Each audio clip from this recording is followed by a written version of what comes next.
عالم العطور، انا في جنه غالبا يعني. انت غيرت ها؟ لو انا غرق انا كمان. خد راحتك. من الرحاب قوي جدا. حلو قوي. لا انا نايس جدا بصراحه. من كل سنه هو اكتر وقت الناس اللي بتحب العطور عموما بتبقى مستنياه، عشان هو ده الوقت اللي بيكون فيه معرض ايجي بيوتي. ده تقريبا اكتر مكان واكتر وقت بيبقى فيه كل البراندز بتاعت البرفيومز سواء في مصر او بره مصر اللي ناويه تدخل السوق المصري قريب. انا دايما بحاول احضره كل سنه على قد ما اقدر، يعني حضرته السنه اللي فاتت واللي قبلها. كل سنه المعرض فعلا بيزيد اكتر البراندز اللي فيه، وجوده المنتجات اللي فيه بتبقى احسن واحسن، وبعرف منه براندات جديده، وخصوصا في العطور النيش اللي بتبقى من بره، في السعوديه او في الخليج عموما. فاظن ان اي حد بيحب البرفيومز زي حالاتي كده الفيديو ده فعلا هيبقى لطيف جدا. هو هيبقى فلوج مش فيديو يعني منظم قوي. هنحاول احنا نشوف البراندز اللي موجوده دلوقتي ايه، واللي داخله السوق ايه، وايه الاصدارات الجديده بتاعتهم. هنعرف برضو الاسعار، وهنعرف الحاجات دي هتبقى موجوده امتى ونقدر نوصل لها ازاي. انا طبعا نازل متاخر فعايز احاول الحق، وفي نفس الوقت مش عايز احرق لكم الفيديو، فخلينا نبدا الفيديو كده، ولما نوصل هناك بقى نكمل. احنا لسه واصلين دلوقتي المعرض. طبعا المعرض كبير جدا يعني مبنى ضخم جدا، كل المساحه دي معرفش شايفينه ولا لا. طبعا انا جاي في اخر يوم، بس واضح ان الباركنج من كتر ما هو زحمه، فده معناه ان الناس المعرض عاجبها وعماله تيجي كل شويه. من التطورات بقى اللي انا واخد بالي منها المره دي قوي ان البرفيومز سيكتور كبير جدا السنه دي، اكتر من كل سنه. يعني لغايه دلوقتي اللي خدت بالي في الاي دي اللي معايا، استنى اوريه لكم كده. الاي دي ده ان في حوالي 40 براند برفيوم موجودين، فالموضوع ايه يعني مبشر بصراحه. خلي بالك طبعا احنا لسه واخدين بالنا ان في جولف كارز واحنا جايين كل ده ماشي، فكانت هتبقى فرصه لطيفه قوي لو كنا ابتديناها بجولف كارز بدل الشمس دي. كان في واحد مشغل مهرجانات دلوقتي في التلفزيون مش عارف فاكر نفسه فين. طيب خلينا بقى ندخل على طول كده المعرض ونشوف. انا متحمس جدا بصراحه اشوف ايه اللي جوه، وال 40 براند دول عاملين ايه. وفي براندات عايز اقول لكم من بره مصر. انا في براند بصراحه في دماغي، هم كانوا كلموني من حوالي شهرين وقالوا لي ان هم جايين، وبعد كده من حوالي اسبوع اكدوا عليا. انا بصراحه ما جربتهمش قبل كده. انا في كذا حد من صحابي في السعوديه بيقولوا لي عليهم دايما، بس ما جربتهمش قوي. طبعا هنخليهم دول في نص الفيديو. عايز اشوف بس المعرض الاول عامل ازاي، والحاجات والبراندات اللي فيه وكده. بعد كده بقى نقعد كده نشوف البراند ده. مفاجاه مش هقول لكم اسمه دلوقتي، تعالوا نشوف بقى.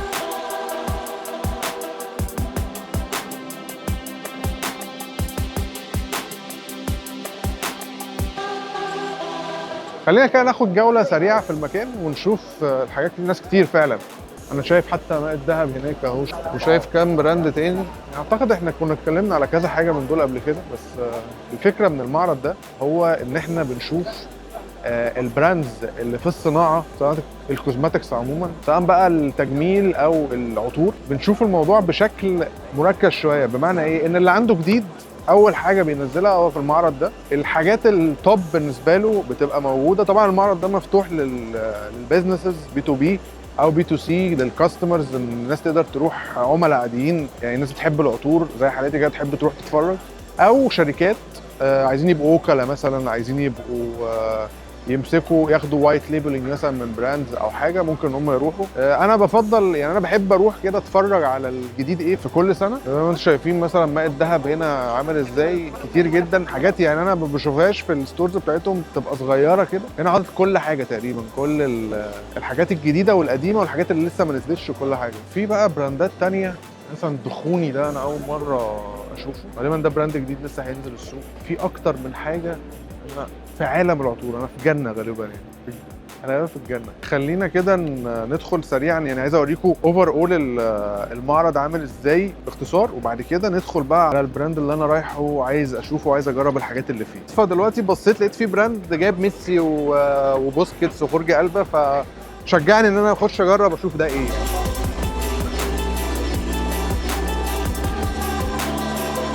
زي ما قلت لكم بقى، احنا كل ده في تجربه كده انا عايز اجربها للبراند اللي بعت لي من شهرين، بعد كده من اسبوع اتاكد عليا. هو براند رحاب. انا حاسس ان هو يعني واخد احسن تقريبا مكان في المعرض. شايف في زحمه مستنيها تخلص وبعد كده هدخلها. شايف اكتر مكان تقريبا في اللي انا رحتهم لحد دلوقتي حاطط كميه فرايتي، يعني حاطط كل ترابيزه عليها مثلا 10 15 برفيوم مختلفين، زي شكلها حلو قوي.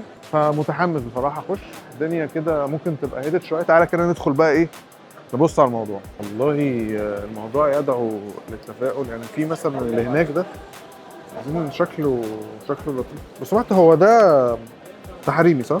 مظبوط. والله والله مظبوط. انتوا اصلا براند سعودي. الرحاب معروف عمره اكثر من 50 سنه يعني. بس انا خدت بالي ان في الرحاب وفي اكتر من حاجه تحت.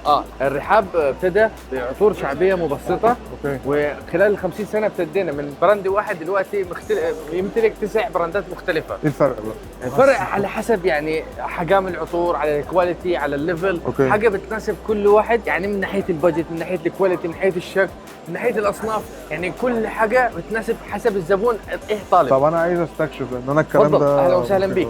يعني قلت لك احنا ابتدينا من الاول الرحاب اللي هو متشكل باكثر من 30 صنف. اوكي. غير الشعبيه المعروفه للسوق المصري. لكن ده من اخر اصدارات الرحاب اللي هو ساق العود. اوكي. شكل البوكس عجبني قوي. جميل، تحس نفسك انت ماسك قطعه خشب يعني. بالظبط. واهم حاجه العلبه نفسها، الفينشنج يعني. البرفيوم. والاهم من كل حاجه اوكي انك تقدر تقرب. تفضل. تكون بنفسك. طويله قوي ليش؟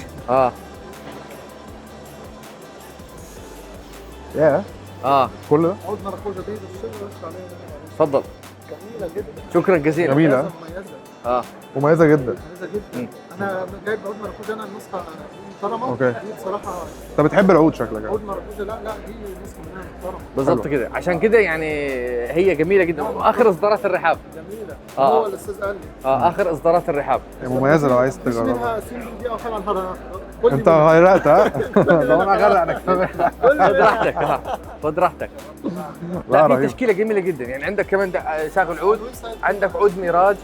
كل حاجه تتناسب على حسب، يعني بكل بساطه. هناك افغان وممكن تنزلوا حاجه مكاني. يعني حنشوفها حسب الطلبات السوق. بلاك افغانو حلو برضه طبعا. يعني غالي شويه بس تيج وايه. والله مع الرحاب ليس حاجه مستحيله يعني. انا باللي شايفه ده باذن الله. هي ممتازه. وريحه رجالي. هي موجوده في مصر صح؟ ان شاء الله قريب جدا حتكون مصر، لانه لسه نزلت جديد. اوكي. فان شاء الله قريب جدا حتكون مصر ان شاء الله. عايز اوريها لهم كده في الكاميرا. بص ساق العود شكله وريحه يعني. بالاضافه الى يعني التنوع. الفكره وهي انه احنا عايزين الزبون يدخل ما يخرجش الا وحاجه معاه من الرحاب.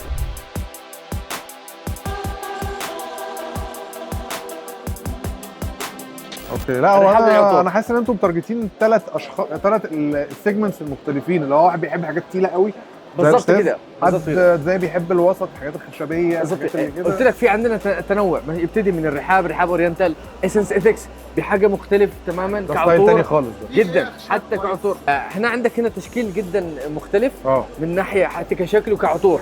يعني لا بريميفيرا وعندك ماريانا، دول التوب سيل عندنا باكثر الدول. والله ده مختلف خالص يعني جداً. اللي هيحب ده مش هيحب ده. بالظبط كده. هو قلت لك هي العطور ايه اذواق.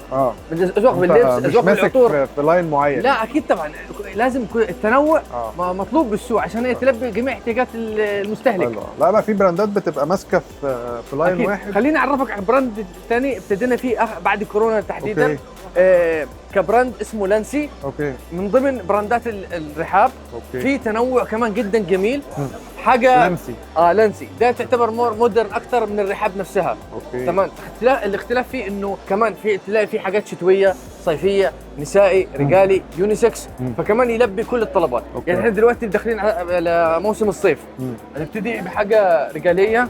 مثلا عندك هنا اكوا بلو، دي شكلها اكوا دي جيو مثلا، حاجه يعني انت تحكم فيها وتقول لي رايك. عارف يعني البحر كده بالظبط كده. فعلا سي نوتس حسب انت هتحكمها ازاي. ففي تنوع. انا بالنسبه لي اكوا دي جيو هي بالظبط كده. عندك مثلا حاجه ممكن تستعمل طول الوقت لكن لها وقت. ببدلتك بشياكتك، عندك قاعده اجتماع مهم، تحس ده العود، لكن عود بيناسب الستايل بتاعك بطريقه مختلفه قوي. لا قلت لك يعني معتدل يعني. بالظبط كده. ففي تنوع كتير حتى كيونيسكس. عندك مثلا ده دوز هارموني. ده من اول اصدارات لانسي. لطيف. شكله كمان لونها ده يعتبر يونيسكس. وبصراحه يعني ده من الاول وعليه طلب، يعني مش محتاج اي حد. طب ايه البيست سيلر بتاعكم يعني؟ والله كبيست سيلر عندك رقم واحد دوز هارموني، فعندك دي حاليا من اخر اصدارات لانسي، وعليها بصراحه اقبال جدا، اسمه إيلان. اوكي دي عليها حاجه مختلفه. دي فيها ايه بقى؟ التوب نوت فيها في حاجه تاتش اللي هي الكردامون الهيل. تعرف اغلب العطور ما فيهاش التاتش ده. حتى لو ضفته لازم تعرف تضيفه بطريقه مختلفه جدا، عشان كده بقول لك هي مختلفه تماما. وسبحان الله عليها اخذت راي فعلي قوي. يعني احنا الحمد لله معروفين بعده اسواق، من ضمنها السوق الامريكي. اذا بناخذها كسوق، في عندنا بعض الاصناف تلاقيها على منصه امازون من التوب سيل، يعني عندك امازون امريكا، توب 10، يعني من التوب 10 امازون امريكا حتى امازون امريكا، كندا، يو كي. اوكي احنا مش هنتكلم لك على الميدل ايست، نتكلم لك على دول يعني معروفه ويل نون كومبيتيشن يعني. اوكي ففي تنوع كثير. ندخل على الفيميلز. خلينا ندخل على الفيميلز. عندك يعني مثلا هنا بينك روز. اوكي طريقه جدا كيوت فيميل. اخر كمان اصدارات اللي هو شكل جديد مختلف عن اللانسي، اللي هو ام ذا ليدي. احنا شوف الشكلات الانابيب كلها موحده، لكن ابتدينا نطلع بخط جديد. اوكي مور جيرلي، يعني فيميل يتناسب مع الست، طريقه تناسبها عطر في نفس الوقت شكل. ده ايه ده؟ استنى كده. ده ام ذا ليدي من لانسي. ده شكله اسم على مسمى يعني. انا كده بسميه. ده رهيب. اسم، شايف اقول لك اسم على مسمى؟ بالظبط كده يعني. حلو وشكل الازازه حلو، وانا لا انا ده لازم اجيبه من مراتي. يعني دلوقتي بالظبط كده انت هتفاجئها مثلا مراتك، خطيبتك، هتنبسط بكل لا وشكل البوكس كده جميل وحلو يعني، فاهمني؟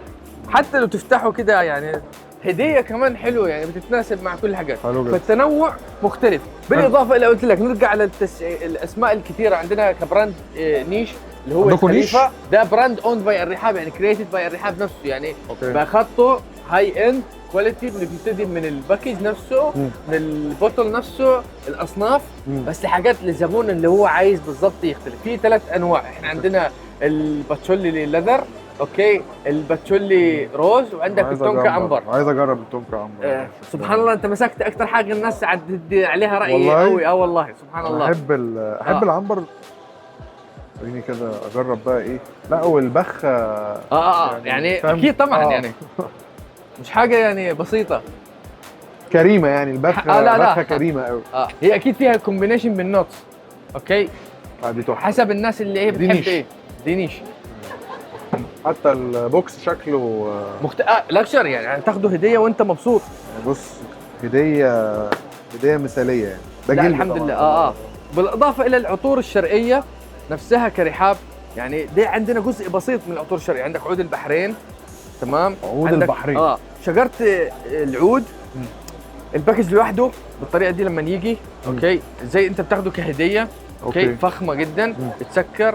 بيجي من عنده نفسه كمان زيت دهن عود. اوكي تمام. عندك من نفس النقطه في عندك عطور شرقيه كمان بتيجي من عندها بخاخ. دي عروق العود. عروق العود.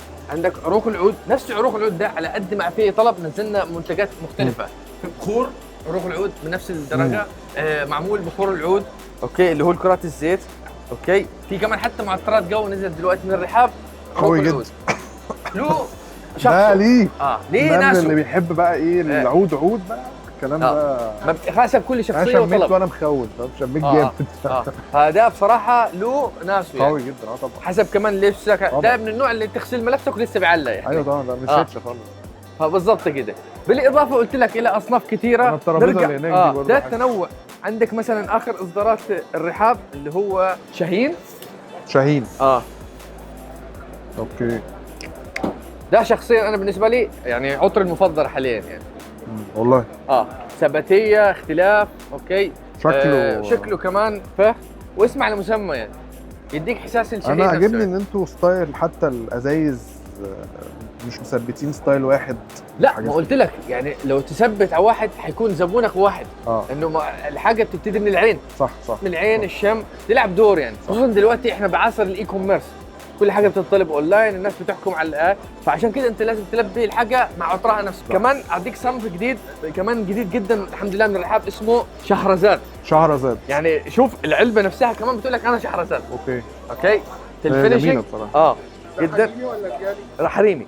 بس على فكرة عادي، هو ممكن يبقى يونيسكس يعني. بص شم كده. على حسب يعني، هو جورمنت عادي يعني ينفع الاثنين. على حسب يعني، جورمنت حيكون حسب الطلبات حسب التنافس. هو في اناناس وفي يعني في هو فروتس. جورمنت يعني فروتس، هو ده حاليا طلب السوق. اديني جورمنت يعني. هو شكل ازازه حلوه بس جدا. هي الريحه نفسها انا شايف ان هي احلى.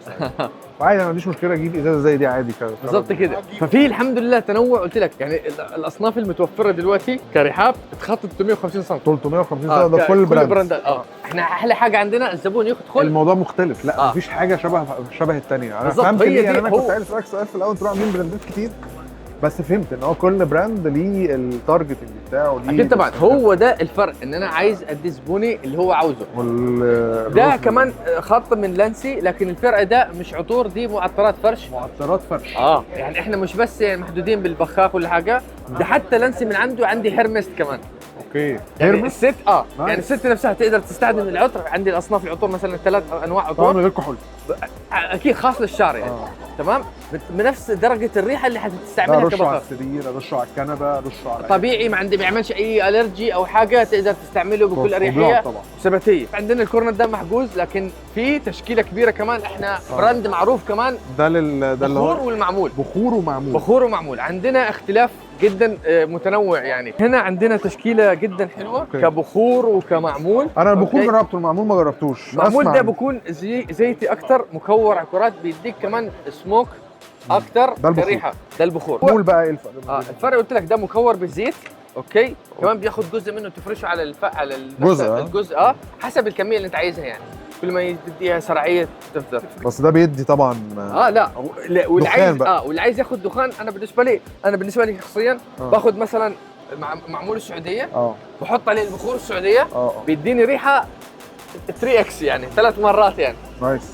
فاهمني؟ حسب انه ايه طريقه الاستعمال بنفسها يعني. طب انا يعني متابعيني يحبوا يعرفوا ان هم يلاقوكوا فين؟ والله الان احنا موجودين يعني اكثر محلات العطور بتبيع معطر الراب. لكن النسبه اللي احنا كتوكيل ولا في موزعين بيبيعوا كمحلات بتبيعوا، لكن احنا كبرانش كرحاب ما عندناش حاجه بمصر، لكن قريب جدا هتلاقينا موجودين بكل مكان. انا اظن ان بالفرايتي الرهيب ده انتوا تنجحوا جدا في مصر باذن الله يعني باذن الله. احنا ده اللي نطمح فيه. اوكي. واحنا جايين على سوق يستاهل.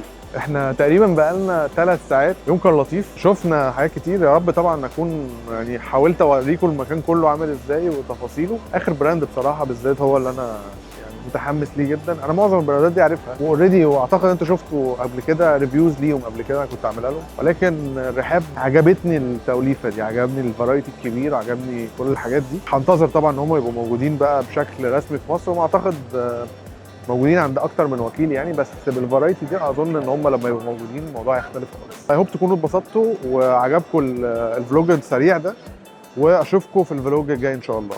باي باي.